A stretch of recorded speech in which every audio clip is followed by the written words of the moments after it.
Question number 62 क्या है। Consider the matrix A 3x3 की मैट्रिक्स है, बी भी आपके 3x3 की मैट्रिक्स है। Whose elements are define as a I J, इस तरह से डिफाइंड है, और जो मैट्रिक्स बी है उसके एलिमेंट इस तरह से डिफाइंड है। अब यहाँ पर एफ आई प्लस जे तो फंक्शन गिवन होगा, तो देखो where function f n is given to log base a to की पावर एन, ये आपका फंक्शन गिवन है और ये है डिनोटेड ग्रेटेस्ट इंटीजर फंक्शन। और क्या गिवन है, लेट सी आपके 3x3 की मैट्रिक्स है जहाँ सी के जो एलिमेंट है वो इस तरह से डिफाइंड है, जहाँ आई की वैल्यू 1 से 3 है, के की वैल्यू 1 से 3 है, such that this summation and the matrix is equal to, ये मैट्रिक्स के बराबर है। If the system of the equations is infinitely many solution, तो आपको लेमडा प्लस म्यू की वैल्यू बतानी है।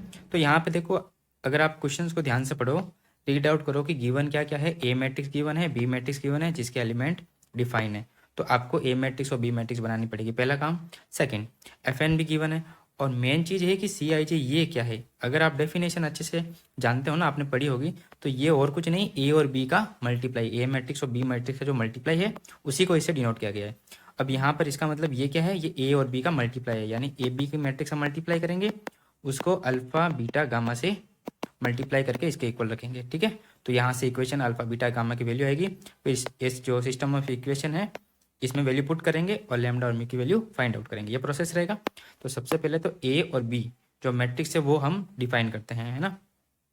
तो ए मैट्रिक्स अगर आपके 3x3 है कि तो एलिमेंट क्या होते हैं, A11, A12, A13, A21, A22, 23, A31, 32 और A33। अब यहाँ पर आपको एलिमेंट बताना है कितना आएगा। तो ये दे रखा है आई और जे की वैल्यू जब 1 इक्वल है तो 1 1 है। इक्वल कहाँ कहाँ पर है, यहाँ पर, यहाँ पर और यहाँ पर, ठीक है। और आई की वैल्यू ग्रेटर देन जे हो, देखो आई की वैल्यू ग्रेटर देन जे कहाँ होती है, ये आई की, क्योंकि ए आई कोमा जे फॉर्म में है, तो आई की वैल्यू ग्रेटर देन जे ये यहाँ पर है, तो आई ऊपर होना चाहिए। इस केस में आपको आई बाई जे का ग्रेटेस्ट इंटीजर लेना है, यानी कि इस केस में कितना आएगा, 2/1 का ग्रेटेस्ट इंटीजर, फिर 3/1 का ग्रेटेस्ट इंटीजर और 3/2 का ग्रेटेस्ट इंटीजर। तो देखो यहाँ पर इसकी वैल्यू कितनी आ जाएगी, 2, यहाँ 3 और यहाँ 1। क्यों, क्योंकि 3/2 कितना होता है, 1.5 होता है, 1.5 का ग्रेटेस्ट इंटीजर 1। ये ठीक समझ में आ गया। तो यहाँ पर वैल्यू आ जाएगी 2, 3, ये 1। इसमें भी कितनी आएगी, 2, 3, 1, क्योंकि जे बाई आई है, ठीक है। जे ऊपर होना चाहिए, आई नीचे होना चाहिए। तो ए मैट्रिक्स अपने पास बन के आ गई। अब बात आती है कि बी मैट्रिक्स की। तो बी में एलिमेंट क्या लेंगे हम, B11, B12, B13, B21, B22 और B23, फिर B31, B32 और B33, यहाँ तक ठीक है। ये आपके बी मैट्रिक्स हो गई। अब इसको है ना एक्चुअल में डिफाइन किया गया है कि अगर एफ आई प्लस जे, ध्यान से देखना, इसको समझना है कि F I plus J value कब आएगी, जब हम एफ आई प्लस जे की वैल्यू निकालेंगे वो इंटीजर आ जाए। अगर इंटीजर नहीं आती तो -1 वैल्यू देगा। तो इसका मतलब सबसे पहले फंक्शन गिवन है हमारे पास, यहाँ से वैल्यू आएगी। एफ एन जो है ना उसको लिखते हैं यहाँ पे, देखो f n is equal to कितना है, लॉग बेस ए टू की पावर एन। तो इसको थोड़ा सिंप्लीफाई करो तो कितना हो जाएगा, ये हो जाएगा log 2 की पावर 3 और 2 की पावर n। और जो ये बेस में जो पावर होती है वो डिवाइड में आती है, ये हो गया log बेस 2 की पावर n। तो यहाँ पर ये n आगे आ जाएगा, तो n/3 log बेस 2, इसकी वैल्यू कितनी हो गई, 1 fn। तो इसका मतलब fn का जो मान है कितना आ जाएगा, fn की वैल्यू आ जाएगी n/3। इसका मतलब एफ आई प्लस जे की वैल्यू कितनी आ जाएगी, आई प्लस जे डिवाइड बाई 3। ये हमारे पास क्या होना चाहिए, या तो इंटीजर होना चाहिए या इंटीजर नहीं होना चाहिए। अगर इंटीजर हुआ तो सीधा फंक्शन की वैल्यू आएगा। अब देखो ध्यान से, आई प्लस जे हमने देखा किस किस में इंटीजर आएगा, थोड़ा सा ध्यान से समझना है इसको। जैसे 1+1 है, तो 1+1/2 करेंगे तो कितना आएगा, 2/3, इंटीजर नहीं आ रहा। 1+2 करेंगे, 1+2/3, इसका मतलब 3/3, 1 आ रहा है यानी इंटीजर आ रहा है, ठीक है। और इसमें करेंगे तो 1+3/3 इज इक्वल टू 4/3, ये भी इंटीजर नहीं आ रहा, ठीक है। तो जहाँ इंटीजर नहीं आ रहा वहाँ ये क्या देगा, -1, जहाँ इंटीजर आ रहा है वहाँ देगा एफ आई प्लस जे। तो अब इसमें कौन कौन से पे इंटीजर आएगा, अगर आप ध्यान से देखो ना तो नीचे 3 है, इसका मतलब जहाँ 3 के मल्टीपल है वहीं आएगा।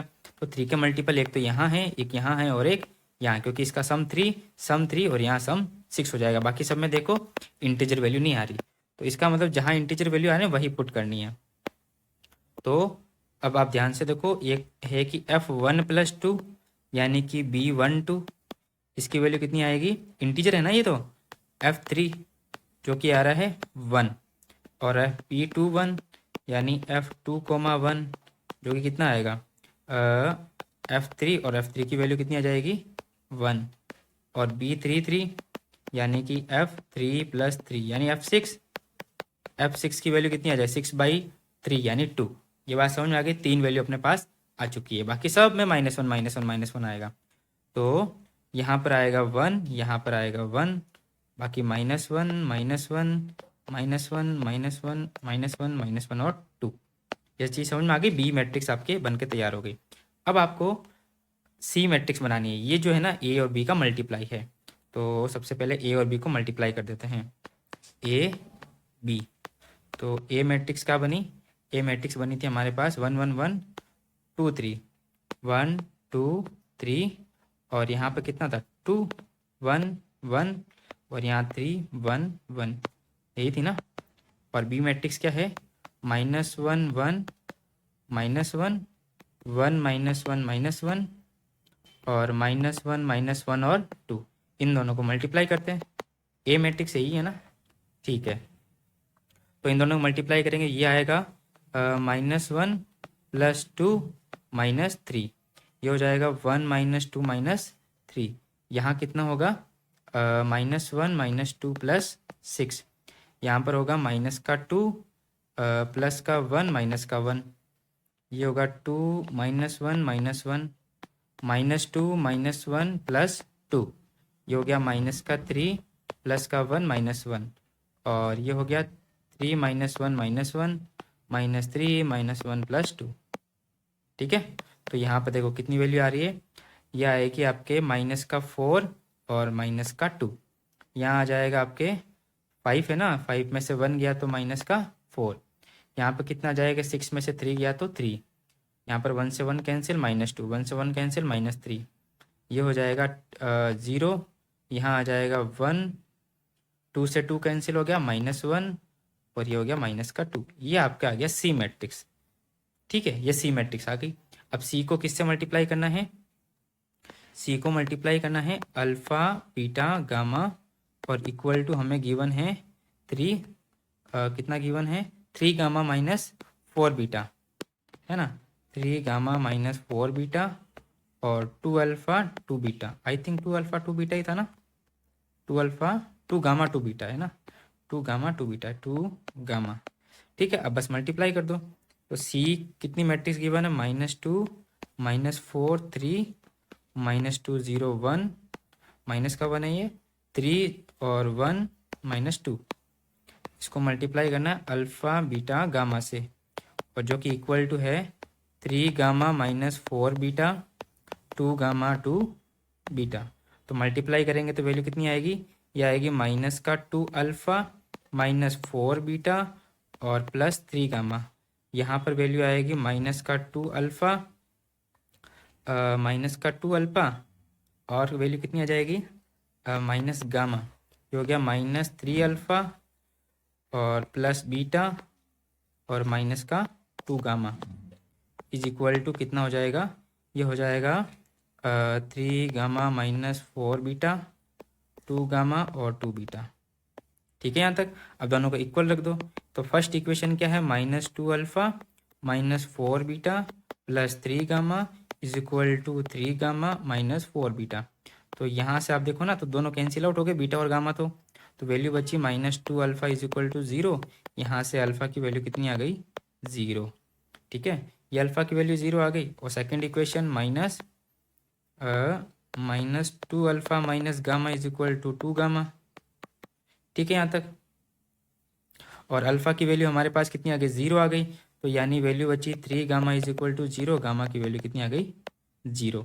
अब लास्ट इक्वेशन है -3 alpha plus beta -2 gamma is equal to 2 beta. तो अल्फ़ा और गामा की दोनों की वैल्यू 0 है, तो वैल्यू कितनी बची, two beta minus beta is equal to 0। यहाँ से बीटा की वैल्यू भी कितनी आ गई, 0। जैसे ही बीटा की वैल्यू 0 आ गई, सारी वैल्यू इसमें पुट करेंगे, किसमें, ये जो इक्वेशन है सिस्टम ऑफ इक्वेशन, इसमें वैल्यू पुट करेंगे। अब देखेंगे कि क्या बन रहा है। देखो यहाँ पर अब